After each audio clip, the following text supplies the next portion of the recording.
দু সপ্তাহ হলো রাজ্যে এসআইআর এর কাজ শুরু হয়েছে, আর এই আবহেই দেখা গেছে বাংলাদেশে ফেরার হিড়িক। সীমান্তে ধরা পড়েছে বহু বাংলাদেশি।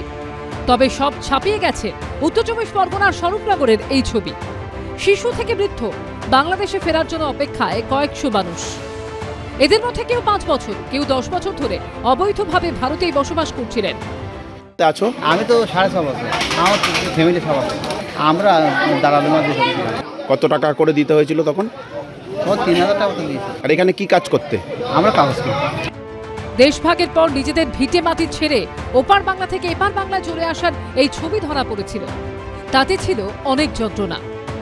ভারত থেকে বাংলাদেশে ফেরার হিড়িকের আবহে ভাইরাল হয়েছে এই ভিডিও, যেখানে দেখা যাচ্ছে শয়ে শয়ে মানুষ মাথায় বোঁচকা, হাতে জিনিসপত্র নিয়ে রাস্তা ধরে হেঁটে চলেছেন।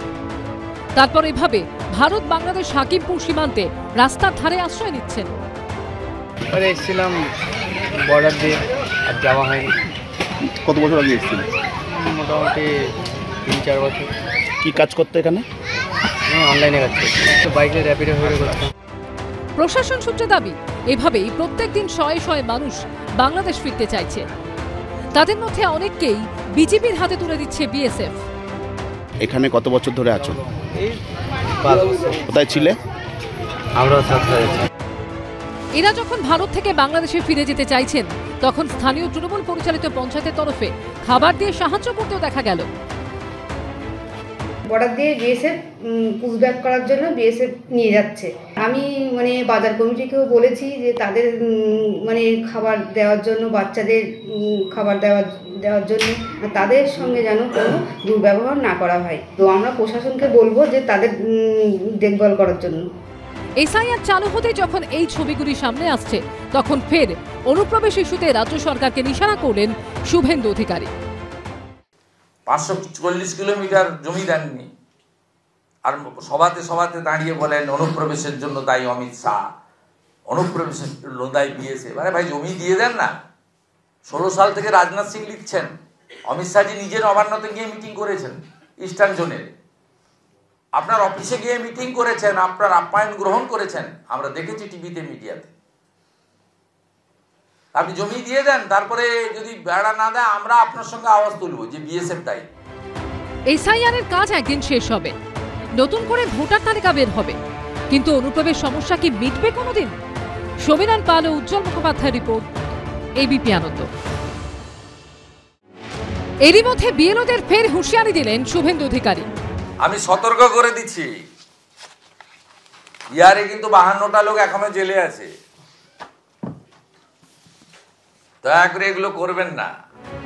সোমবারই এসআইআর হচ্ছে এমন 12টি রাজ্যের মুখ্য নির্বাচনী আধিকারিকের সঙ্গে ভার্চুয়াল বৈঠকে বিএলওদের নিয়ে কড়া বার্তা দেন মুখ্য নির্বাচন কমিশনার জ্ঞানেশ কুমার।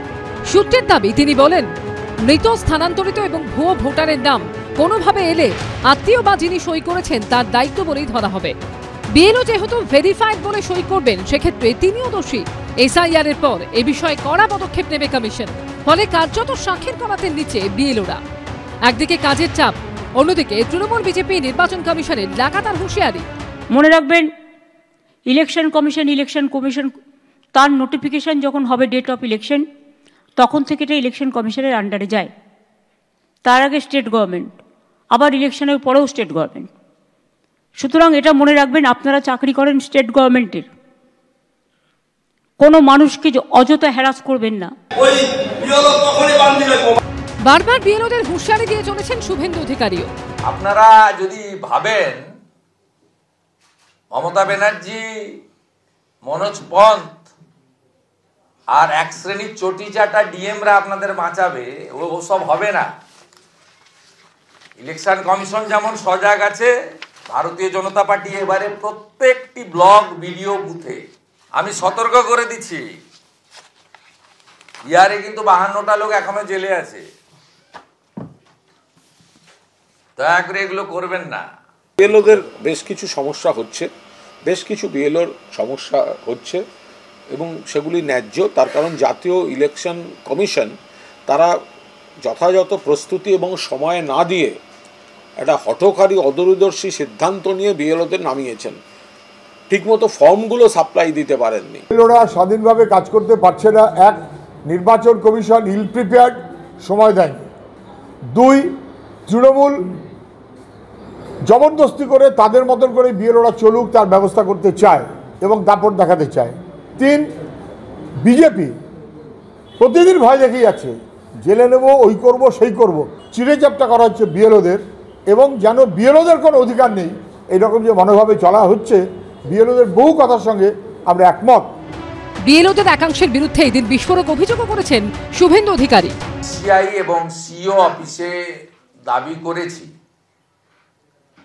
অবিলম্বে হেল্পলাইন নম্বর, হোয়াটসঅ্যাপ নম্বর জনগণের জন্য, যাদের ইচ্ছাকৃতভাবে বা রাজনৈতিক কারণে বিএলওরা ইএফ ফর্ম দেননি, এই বিষয়ে সুনির্দিষ্ট ব্যবস্থা গ্রহণ করতে হবে।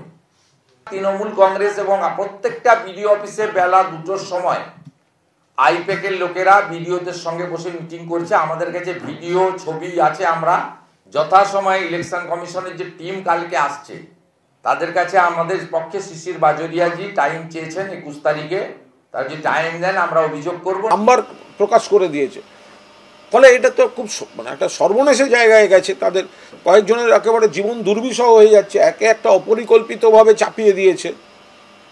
গতবার 2.5 বছর ধরে হয়েছিল এসআইআর, এবার 2 মাসে করতে হবে, কারণ সামনে বাংলার নির্বাচন, বিজেপির নির্দেশ মানতে হবে। এবার বিএলওদের সেই সমস্যা হচ্ছে, বহু বিএলও সমস্যায় পড়ছে। 4 নভেম্বর থেকে শুরু হয়েছে এসআইআর। এনুমারেশন ফর্ম পূরণের কাজ চলবে 4 ডিসেম্বর পর্যন্ত। তারপর 9 ডিসেম্বর খসড়া ভোটার তালিকা প্রকাশ হওয়ার কথা। উজ্জ্বল মুখোপাধ্যায়, আশাবুল হোসেন ও সমীরণ পালের রিপোর্ট, এবিপি আনন্দ।